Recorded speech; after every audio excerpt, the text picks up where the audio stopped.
Yes, bienvenue à tous, bienvenue sur la chaîne Est-ce que tu Suisse en participation avec le chroniqueur Christophe et Dorian le Serial Speaker. Et avec nous, comme d'habitude, Factman, alias Max. Ok, alors aujourd'hui, le sujet du jour, ça sera le taux de participation sur les dernières votations. Donc voilà à quel point la politique intéresse les Suisses et pourquoi les gens ne vont pas voter plus que ça. Donc voilà, c'est le sujet du jour. Je vous laisse introduire le sujet pour le coup. Moi, j'introduis rien du tout. Hein. Je te laisse toi introduire. T'as plus l'habitude que moi. Alors, je vais introduire, oui, exactement. Donc, c'est qui le sujet alors, il faut le trouver maintenant. Alors, je te propose d'être le sujet, Dorian. La plupart des gens ne savent pas le sujet des votations. Donc, il y avait on a voté sur 3 points. Donc, l'initiative populaire de non à l'élevage intensif, le financement additionnel de l'ABS, la réforme de l'assurance vieillesse et survivants, et la modification de la loi fédérale sur l'impôt anticipé. Le truc sur le survivant, l'impôt. Vous avez survécu aux premiers impôts, on vous le voit pas sur le deuxième. Attendez l'année prochaine, on en reparle. Voilà, mais on va pas parler du contenu de ces votations, mais de la participation à ces votations, qui est un taux extrêmement faible de 52,3% et 52,2% pour les autres. C'est extrêmement bas. On est dans la moitié de la population pouvant voter qui vote. C'est juste incroyable. Et on a une personne qui est là et qui vote pas du tout. C'est ça. Alors explique-moi. Alors voilà, c'est vrai que j'ai. Alors c'est un comble, hein, parce qu'on fait des talk shows sur des sujets politiques d'actualité. Et c'est vrai que de ma vie, je n'ai jamais mis un bulletin dans une urne. Jamais. Je suis vierge encore. Tu es vierge de bulletin. Non, je dois avouer la vérité, c'est que moi non plus, j'ai jamais voté pour le coup. Donc, c'est que j'ai vraiment aucun intérêt à le faire. Je sais que c'est fait pour faire changer les choses, mais pour moi, c'est du bullshit. Donc, je vais vous péter la gueule après, mais il y a quand même un truc incroyable, c'est qu'en même temps que des votations fédérales, on avait des votations à Yverdon pour la municipalité avec un taux de 29,8%. Voilà, un taux de participation de très très très très bas, c'est incroyable. Donc 70% des gens, 70% des gens. Voilà, on n'en a rien à battre. Voilà, mais par contre, c'est toujours comme ça. Il y a des votations et après les gens se plaignent du résultat des votations, se plaignent quand il y a les élections des personnes qui ont été élues, de ce qui se passe pas, de ce qui n'ont pas, etc., etc. Donc les gens se plaignent tout le temps, mais quand on leur donne le droit, parce qu'en Suisse on est quand même un des rares pays avec avoir une telle démocratie, on a le référendum, les gilets jaunes en France se sont fait péter la gueule en demandant un référendum, ils se sont fait éborgner et tout, parce qu'ils ont simplement demandé ce genre de démocratie-là qui n'a pas été acceptée. Et pourtant, je suis alors 100% d'accord avec cette idée de démocratique. Je suis pour une démocratie directe où les gens votent. Donc, je pense que c'est un outil fantastique. Et c'est assez peut-être paradoxal le fait de ne pas voter et en même temps de beaucoup défendre ce principe. Mais il y a une raison peut-être plus sous-jacente à ça. Un parcours qui a fait que j'ai une... Je suis assez sceptique face à la méthode politique qu'on a aujourd'hui en Suisse. Moi, personnellement, je vais quand même le dire, jusqu'à 28 ans, j'ai peut-être voté une fois. Je ne votais quasiment jamais, justement parce que j'avais cette impression que ça servirait à rien, que ça ne changerait pas les choses, et puis que de toute façon, que ce soit gauche ou droite, c'était la même tenaille, mais c'était juste les deux côtés de la bouche qui se ferment sur le peuple. Donc j'avais cette impression-là, c'est vrai, hein, je vais pas le cacher. À 28 ans, je me suis engagé en politique, j'ai commencé à étudier tout ça, à me dire que peut-être que c'était le moment de faire quelque chose pour ce pays, en fait, déjà pour ma commune, et puis le canton, et le pays. Mais sans votation et sans élection, en fait, on n'a plus de voix, et on laisse les autres, finalement, décider à notre place de notre vie. Et tu penses vraiment que dans une démocratie comme la nôtre, on décide réellement ? Alors, en Suisse, oui. Alors, c'est là où moi j'ai un doute. Pour donner mon parcours et ce qui fait que j'ai refusé de voter, c'est que très jeune, il y avait un politicien à Genève qui s'était présenté pour devenir, je crois, maire de Genève, ou en tout cas une fonction assez haute. Et en fait, quand on était dans la rue, quand on ouvrait un journal, quand on ouvrait la télévision, quand on ouvrait la radio, quand on ouvrait quoi que ce soit sur lequel il pouvait y avoir un support publicitaire, ce mec apparaissait. Un mec d'ailleurs que j'apprécie beaucoup, sans donner son nom, mais c'est quelqu'un politiquement que j'apprécie. Et sur le moment, je me suis dit, mais en fait, ce type-là, il a en fait une campagne de pub qui doit valoir plusieurs millions, donc c'est pas ses idées pour lesquelles on vote, c'est le marketing qui est derrière. Et moi, une chose me dérange énormément, en fait, dans la politique démocratique marketing d'aujourd'hui, ce n'est pas le fait d'avoir le choix de voter ou pas, c'est d'avoir l'illusion qu'on croit voter pour ce qu'on veut. Quand on va acheter un pot de Nutella, on achète le pot de Nutella, pas le pot de Frolita, parce que Nutella fait de la pub beaucoup plus massivement que Frolita. Donc quand on est en magasin, on va acheter un, alors il y a toujours les gens qui vont dire oui, non, mais en fait Nutella c'est un autre goût, bref, c'est pas le sujet. La chose qu'il y a, c'est qu'on est toujours très influencé par la puissance marketing qu'il y a derrière. Et dans notre système politique, on sait très bien en fait que les idées qui passent, c'est les idées des banques. C'est les idées des financiers. C'est ceux qui ont le plus de moyens pour vendre leurs idées et non pas ceux qui ont les meilleures idées. C'est comme un peu, on va dire, un procès avec un milliardaire ou un procès avec un prolétaire. On sait très bien que le mec, l'action qu'il a faite, elle appartient au passé, elle est factuelle, mais sa condamnation va beaucoup varier par rapport au type d'avocat qu'il va avoir. S'il va avoir un très bon avocat ou s'il va avoir un très mauvais avocat. Si quelqu'un va bien défendre sa cause ou pas. Pourtant, la cause, elle, c'est toujours la même. Donc théoriquement, il n'y a pas de raison qu'il y ait une différence de traitement entre un bon ou un mauvais avocat. En politique, j'ai l'impression que c'est la même chose, et on le voit aujourd'hui, alors on le voit beaucoup mieux dans certains pays qui ne sont pas des démocraties, à mon sens, en tout cas comme la France, mais je trouve qu'on le voit aussi ici, c'est que les partis qui prennent le pouvoir et qui obtiennent les votations, ce sont les partis qui ont le plus de moyens. Et des fois, il y a des très bonnes idées qui n'ont pas forcément le soutien des banques, qui n'ont pas forcément le soutien de l'outil financier, et derrière, ça ne passe pas. Et ça me pose un gros problème, j'ai l'impression d'être manipulé. J'ai réfléchi à la question, je me suis demandé qu'est-ce qu'on pourrait faire. Et moi, mon idée, ça serait que on fasse comme pour l'alcool et la cigarette, on n'a pas le droit de faire de pub pour de la politique. On n'a pas le droit d'investir de marketing, parce que le marketing, c'est du foutage de gueule. Quand tu dis aux gens que tu mets un slogan pour une Suisse meilleure, mais qui n'est pas d'accord avec ça? De l'extrême gauche à l'extrême droite, tout le monde est pour une Suisse meilleure, tout le monde est pour des meilleures conditions de vie. Enfin, je veux dire, on met des slogans bateaux qui sont plus proches de Just Do It que d'une vraie idée politique.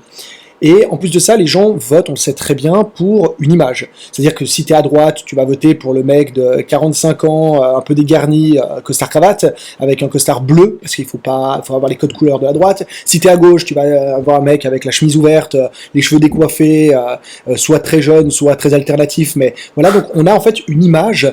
On a une image, en fait. Des stéréotypes. On a des images de stéréotypes, et en fait, on ne vote pas parce que le mec a des bonnes idées, on vote parce qu'il a une bonne gueule et qui correspond soit au milieu bourgeois, soit au milieu prolétaire dans lequel on fait partie. Et ça me pose un gros problème. Or, je pense que c'est vraiment un souci, c'est-à-dire que les politiciens aujourd'hui investissent plus sur leur image que sur leurs idées. Et moi, ça me pose un problème. Le business politique, c'est un truc qui me dérange, et ça fait finalement des technocrates qui font, comme ce qui se passe dans le milieu du jeu vidéo par exemple aujourd'hui, c'est qu'on met un budget marketing plus élevé qu'un budget de développement. Donc les développeurs ont moins de budget que les mecs qui vendent le produit. Donc t'as des jeux de merde, mais qui sont vendus comme si c'était les jeux de l'année, tout le monde les achète, et en fait tout le monde est déçu quand il a. Et je pense qu'on a la même mécanique dans le système politique. Oui, c'est intéressant ce que tu dis, et je pense pas que tu as tout faux, mais là en fait tu es en train de parler de l'influençabilité des gens qui votent. Donc finalement ça ne regarde pas les personnes qui font de la politique, ça regarde les personnes qui se laissent influencer, qui ne vont pas chercher plus loin, qui n'essaient pas de regarder le programme politique, essayer de voir ce que les politiciens ont fait avant, quel est leur parcours, qu'est-ce qu'ils proposent, etc. Et ainsi que la faisabilité de ce qu'ils vont proposer aussi, parce qu'il y a aussi ça. Maintenant après on regarde avec la vérité de ce qui va pouvoir se passer, on voit très bien que ça va être impossible à faire. Donc est-ce qu'on est crédule? Est-ce qu'on doit culpabiliser les gens qui sont en train de profiter de cette crédibilité? Voilà, c'est à ça qu'il faut crédulité, pardon. Ouais. Pour moi. Donc c'est à ça qu'il faut faire attention. Hein. Est-ce que le fait que les gens sont influençables, c'est le problème des politiques, ou alors c'est le problème de qui finalement? C'est ça. Et puis ce qui est aussi intéressant et que tu as relevé, donc c'est ce marketing qui demande beaucoup d'argent avec les codes, etc. Mais si tu as envie de te faire connaître, ça demande un peu d'argent. Donc les partis qui sont un peu moins connus doivent mettre un peu plus que les partis qui sont un peu plus connus. Et après on a vu qu'il y avait des campagnes où il y a eu énormément d'argent et ils ont perdu. Des initiatives où ils ont perdu. Et aussi des élections, ils ont mis beaucoup d'argent et ils ont perdu. Il y avait typiquement lors des votations pour le Grand Conseil, je vais pas dire son nom, mais une personne qui a mis plus de 40 000 francs pour sa propre personne pour être député et qui a absolument pas été élu. Lors des votations dernières pour la municipalité, on a le candidat UDC, Pascal Gaffner, qui lui n'a quasiment pas mis d'argent dans cette campagne. Et d'autres candidats qui ont mis beaucoup d'argent et qui ont été en en dernière place. Lui, alors il n'a pas été élu, mais il a été dans troisième. Donc c'est quand même un excellent score pour quelqu'un qui n'a pas fait de pub. Parce que les gens connaissent, parce que les gens savent ce qu'il fait et le connaissent, simplement. Mais alors, on vient sur un sujet, à ce moment-là, qui pour moi me lève vraiment une grosse interrogation. Des gens qui sont prêts à mettre autant d'argent. Je sais qu'on n'est pas en France, mais je reprends l'exemple d'un mec comme Macron qui avait un salaire de 200 000 francs chez Rothschild en dehors de ses bonus et de tout ce qu'il pouvait avoir comme intérêt à côté, qui passe à un salaire à 20 000 francs ou à 10 000 francs par mois en allant travailler chez Hollande. On comprend bien qu'une personne qui sacrifie 200 000 balles par mois, et peut-être même plus, c'est peut-être en fait 300, 400 000 francs par mois, il a un intérêt énorme derrière. Donc ces gens-là ne font pas ça, selon moi, pour le bien collectif, ils font ça pour un bien personnel. Donc pour moi, le système, alors je les critique pas eux directement. Il y a un adage qui dit « Ne haïssez pas les joueurs, haïssez le jeu ». C'est-à-dire que si le jeu est mal fait, bien évidemment qu'il y a des gens qui vont tricher, il y a des gens qui vont chercher à tirer profit des failles du système. Moi, mon idée que j'ai eue, pour ne pas que lever des problèmes, mais aussi pour essayer de présenter une solution, ça serait que la politique ne devrait pas avoir le droit d'outils marketing.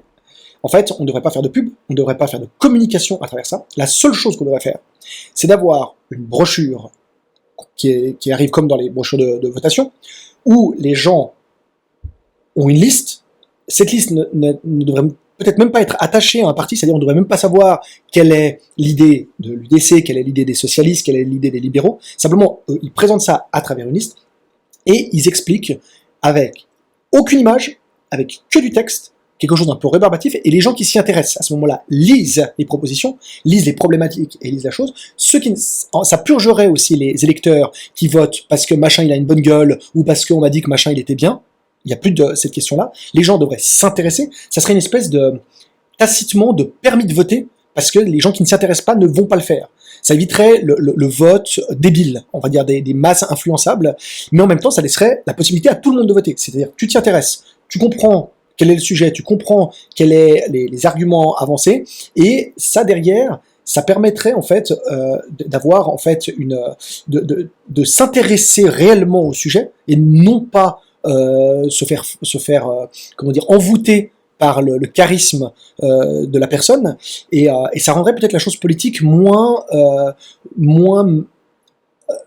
manipulatrice et moins orientée et moins comme un produit finalement de consommation où on doit mettre de la pub derrière pour faire ça. Mais, alors moi je mets une petite parenthèse à ce que tu dis, parce que je suis d'accord avec toi, in fine je suis d'accord avec toi, mais faut pas confondre la méthode, enfin faut pas confondre le fond et la forme. Le fond, en tout cas en Suisse, je pense qu'il est plutôt bon, les gens sont quand même assez raisonnables, ils arrivent à voir les choses. Mais ce qui pose problème, c'est la forme. Et encore une fois, la forme, ici en Suisse, je pense que c'est pas le pays où c'est le plus problématique. En France, par exemple, c'est totalement différent. Je parle même pas des États-Unis ou ce genre d'endroit. Mais c'est l'outil politique en lui-même, la manière dont on va communiquer, aborder les sujets, poser les questions, poser les débats. C'est ça qui va créer cette manipulation. Rien que le parler politique, tu vois quelqu'un qui est en campagne, qui est en train de parler, il va jamais parler comme ça dans la vraie vie, tu vois. On dirait un genre de robot cyborg qui assure ses phrases, qui les coupe et qui met des temps là où il devrait pas en avoir. Mais ce type de parler-là, il est là pour créer un effet. Tu sais, en rhétorique, cette façon de parler, elle existe. On appelle ça le termpos logos. C'est une façon de parler en utilisant le temps, en utilisant les creux, en utilisant les espaces pour créer un genre d'effet chez la personne. Bah, je veux dire que quand tu arrives à mettre les gens dans ce genre d'état, tu peux créer, ça ouvre la porte à la manipulation. Mais par exemple, toi, tu fais de la PNL, enfin, tu t'intéresses à de la PNL et tu t'intéresses à l'hypnose. Ouais. Et tu analyses toi-même, on en avait déjà parlé, qu'il y a une forme d'hypnose. Mais on est d'accord. Clairement, oui. Clairement. Donc, il y a une façon, d'ailleurs, on voit les discours politiques sont très souvent les mêmes. Ils sont des fois même repris mot pour mot d'une année à l'autre. Donc, il y a, et pour moi, du moment où j'essaie de te faire passer une idée en utilisant une technique de manipulation, oui. On n'est plus sur l'idée, finalement, moi je serais alors pour un retour un peu à la grecque, c'est-à-dire de ne pas avoir des technocrates professionnels de la politique, mais que ça soit un engagement citoyen qui finalement ne devrait pas déboucher sur des intérêts monstrueux et sur un conflit d'intérêts aussi. Parce que, je veux dire, aujourd'hui, un député, pas un député, pardon, mais un conseiller d'État, même à l'échelle cantonale, il a un salaire qui est 3 à 4 fois supérieur au salaire moyen en Suisse, qui est déjà très élevé. Donc il y a des intérêts, et en plus, on ne parle pas de tous les intérêts qu'ils ont à côté, de tout le copinage qu'ils vont pouvoir mettre en place, qui va leur permettre d'avoir des intérêts. Donc je trouve que derrière, en fait, du moment où tu donnes aux gens la possibilité de tirer un profit excessif, même si c'est au détriment des autres, bien sûr qu'il va le faire. Mais j'ai envie de dire, nous-mêmes, on le ferait. C'est-à-dire que moi, tu me mets demain dans une position où je peux engendrer des bénéfices colossaux, même si ça, c'est un peu au détriment. Je veux dire, on porte tous du Nike. Est-ce qu'on se pose la question de qui c'est qui a fabriqué notre veste, nos t-shirts, nos chaussures?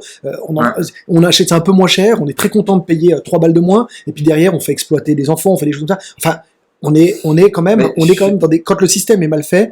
On en abuse. C'est intéressant ce que tu dis. Par contre, ça veut dire que tu déplaces le problème. On est en train de parler là de manipulation. Donc une personne qui a juste un texte ne peut pas manipuler les gens. Non, au contraire, tu peux manipuler beaucoup plus facilement avec un texte que si tu regardes et puis tu vois le non-verbal de la personne et tu vois si la personne elle est cohérente et congruente avec ce qu'elle est en train de dire.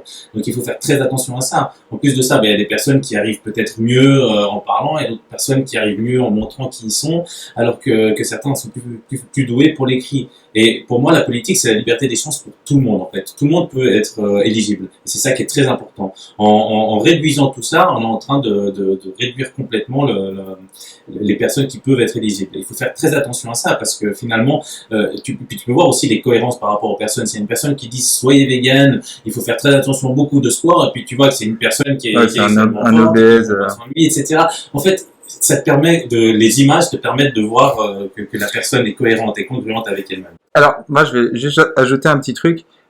Faut aussi savoir que ils apprennent ça aussi, en tout cas pour ceux qui ont ce cursus, mais ceux qui font la politique comme étude, ils apprennent ces techniques aussi dans leurs études. Donc, eux, ça devient des outils de travail, entre guillemets. Moi là-dessus, je trouve que c'est très idéaliste comme façon de voir les choses, puisque déjà, la démocratie, c'est la dictature de la majorité. Et que la majorité des gens n'ont pas forcément l'outil nécessaire pour décoder le non-verbal, vont facilement être convaincus par un discours séducteur plutôt qu'être par un discours construit. D'ailleurs, on sait, c'est un des gros problèmes des théories du complot, c'est qu'elles sont très séduisantes, et que la version plus scientifique, on va dire, et rébarbative, et que c'est plus facile de dire on nous ment, on nous fait ci, etc., et de croire à ça, que d'avoir quelqu'un qui vient t'expliquer de manière un peu pompeuse pourquoi est-ce qu'en fait c'est plus complexe que ça. Donc il y a ce problème de la séduction politique. Pour moi, elle est très putaclic. Bien évidemment, mais bien évidemment. Ça fait partie de la vie. En fait, on séduit partout, on séduit dans tous les domaines, et ça fait partie de la vie. Mais c'est pas pour ça qu'on doit pas voter. Alors, je comprends tout à fait le fait que tu aies du mal à croire aux politiciens, mais tous les politiciens ne sont pas comme ça. Moi, avant de rentrer en politique, je pensais que c'était tous des pourris. Alors, après être rentré, je me suis dit, c'est presque ça. Mais pas tout à fait. Et oui, alors il y en a bien sûr, mais en fait, c'est pas ça qui doit faire que tu ne dois pas voter. Il faut juste être bien réfléchi, faire très attention à ce que tu fais, mais voter, c'est important. Alors, moi je suis d'accord avec toi, et je conseille à tous les auditeurs de le faire, mais pour le coup, moi il y a quand même un problème que je vois, c'est que je comprends Dorian dans ce qu'il dit, parce que lui il est idéaliste, il va chercher le juste au milieu de tout ça, mais il n'y a pas de juste en fait. Chacun des partis a ses raisons, ses propres convictions, ils ont les deux raisons finalement. Ça ne veut pas dire que l'un a absolument raison, que l'autre a absolument tort, c'est que chacun va défendre son bout de pain.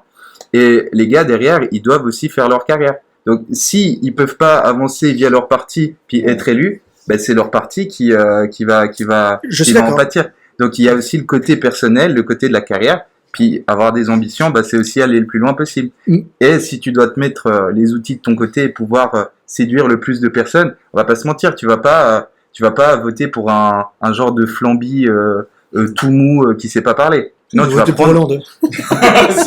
C'est vrai que là, je suis contredit instantanément, mais l'exception confirme la règle, même si j'aime pas ce genre de phrase. Mais... On vote toujours pour le charisme. On sait que, par exemple, aux États-Unis, tous les présidents en majorité, enfin pas tous, plus d'un mètre 83 quand en réalité 1m73. Voilà, précisément. Exactement. Et non, mais bien évidemment, après, ce que tu dis, c'est juste maintenant, c'est là justement où pour moi il y a un souci idéologique, c'est que tu parlais de la carrière. En fait, pour moi, la politique, ça devrait presque être un devoir citoyen que tout le monde devrait faire, mais ça ne devrait pas être une profession. Je suis contre la profession politique. Oui, mais alors tu te rends pas compte de l'implication politique, tu te rends pas compte du nombre d'heures que tu as quand tu fais de la politique. Et si t'es pas rémunéré pour le travail que tu fais avec des énormes responsabilités, si maintenant t'es conseiller d'État et qu'il se passe quoi que ce soit, c'est sur toi qu'on va venir taper la gueule, c'est d'extrêmement grande responsabilité. Un conseiller fédéral qui déclare la guerre ou autre, enfin, les responsabilités sont énormes. Bien sûr.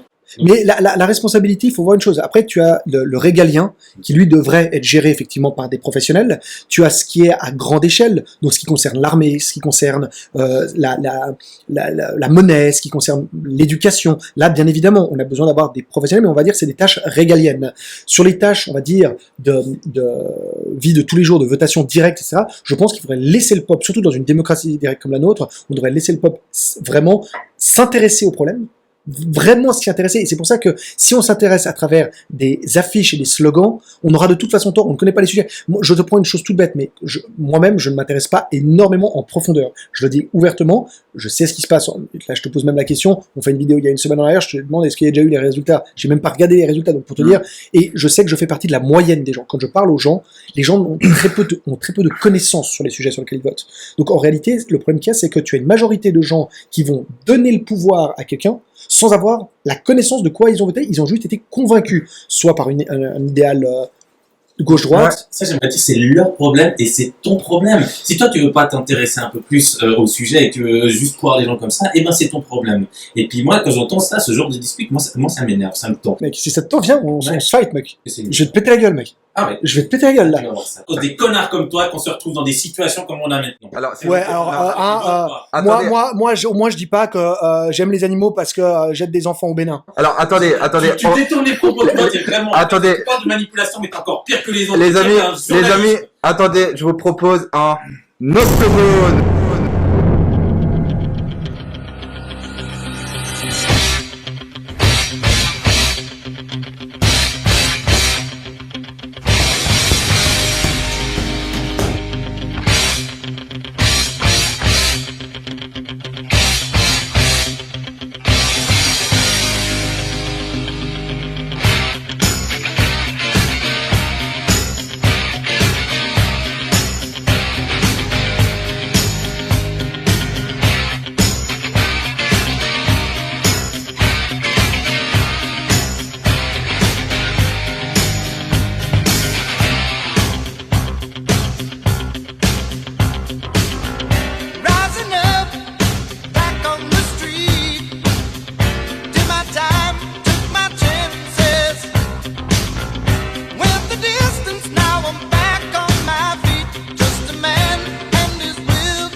Donc le but du jeu, c'est de répondre à toutes les questions et d'étayer vos propos le plus possible.